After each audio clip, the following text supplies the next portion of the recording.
Saving energy with the fridge is easier than you might think. It's as simple as thinking before opening the door rather than gazing inside while making a decision.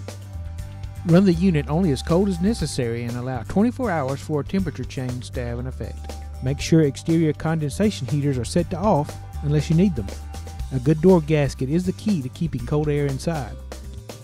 Clean the gasket occasionally with warm water and mild soap. Check the gasket by closing the door on a dollar bill. If there is little resistance, it's time to replace the gasket. Keep air intakes and coils clean by vacuuming dust. Some coils may be under the unit. Remove the front trim piece. Take care while vacuuming. The refrigerator's door should close by itself if left open. If not, remove the front trim piece and adjust the unit so its front is slightly raised. Look for the Energy Star label when buying new to save energy.